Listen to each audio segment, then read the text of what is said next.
In this tutorial, I want to show you how to draw the basic shape of the male body.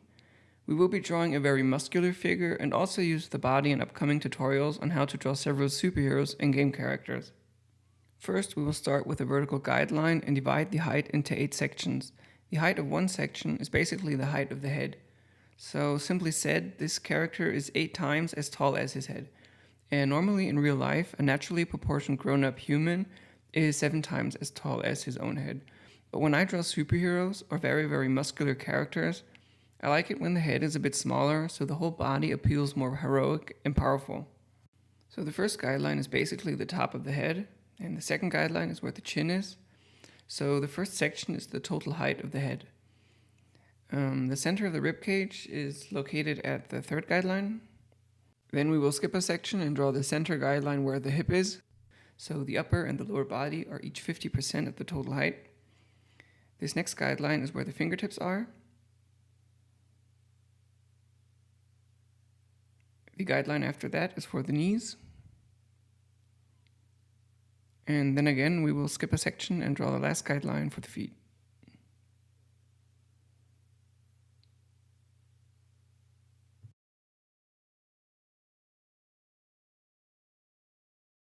Normally when I start drawing figures, I always like to start with the head because I think it really helps the basic motion of the character when you know in which direction he's looking. And I'm just drawing a very basic oval shape and some lines for the neck. And this curve right here, this curved line is the symmetric center of the figure. So everything left and right of this line is mirror inverted, except your character has only 1 leg or 3 arms. So after the head is done, we will draw the chest and shoulder muscles, and don't hesitate to draw them quite big. I mean, the great thing about drawing comic figures is that everything doesn't have to be 100% anatomically correct. I mean, sure, it does help a lot and really will show off if you know how the basic bone structure is built and where each muscle is, how they are formed and wrapped around other muscles. So learning the human anatomy will definitely help you. And the great thing is that you only have to learn it once because it will never change, and the female and male anatomy only slightly differ. But when you're drawing comic figures, it's not absolutely necessary. As I said before, this figure will be used for upcoming tutorials on how to draw superheroes, and a superhero is just not a normal human being, and everything is a bit out of proportion. So we want this figure to be quite big, but not too big like the Incredible Hulk, and not too small either like Spider-Man.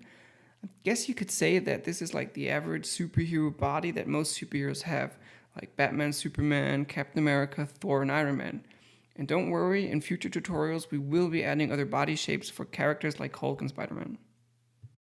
And always keep in mind that you don't want to get too detailed too early. Just keep on drawing even if some lines don't work out right now. And in this first step, really try to avoid the eraser. Every time you grab your eraser, you pause your process and it interrupts your workflow. And after all, this is just a rough sketch and all details will be added later on.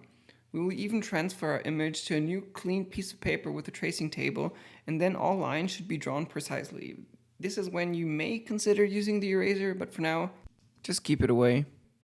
So now I'm drawing the outlines of the torso, and these lines vary based on the condition of your character. But for this basic pose, we will just stick to this technique because both the pose and the technique are very simple. In future tutorials, when we start drawing advanced action poses, then we will choose a different technique where we really construct the body and all of its parts.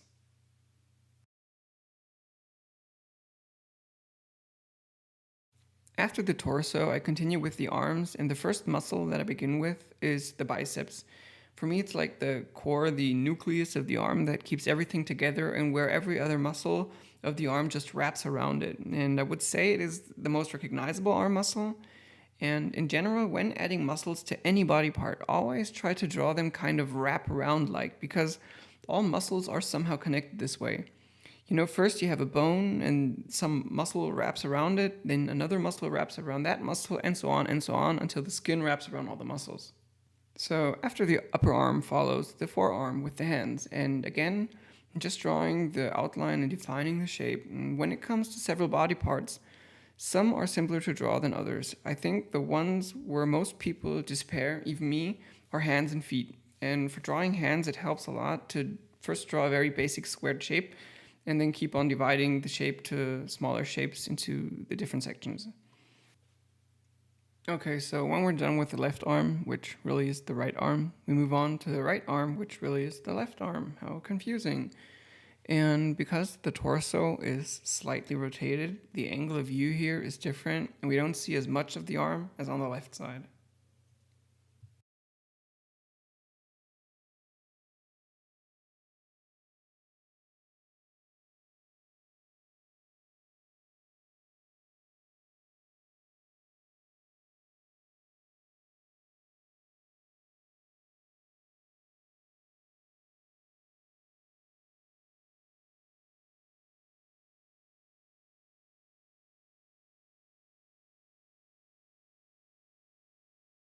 So moving on, I start off drawing sticks for the legs and some ovals in the center of the sticks for the knees. After that follows some basic shapes for the feet, nothing too detailed. You just want to get the overall shape and proportions right.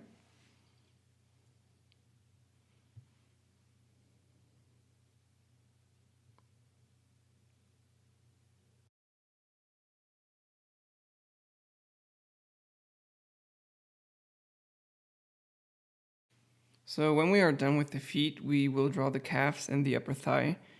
And don't forget, muscles wrap around muscles. And also try to draw the leg muscles quite big, maybe a tiny bit bigger than you would think, because you just don't want a really big muscular character with skinny legs.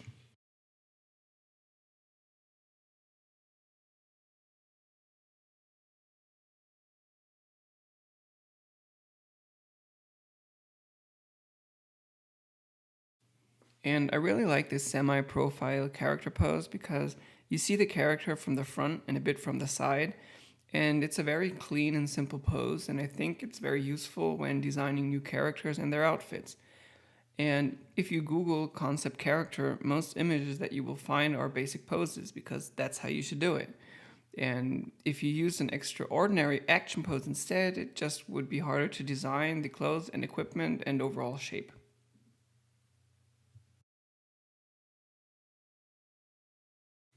So thank you for watching, and if you don't want to miss any of my video tutorials, then please subscribe. You may also rate this video or leave a comment. Yippee-ki-yay, have a nice day. Until next time, see ya.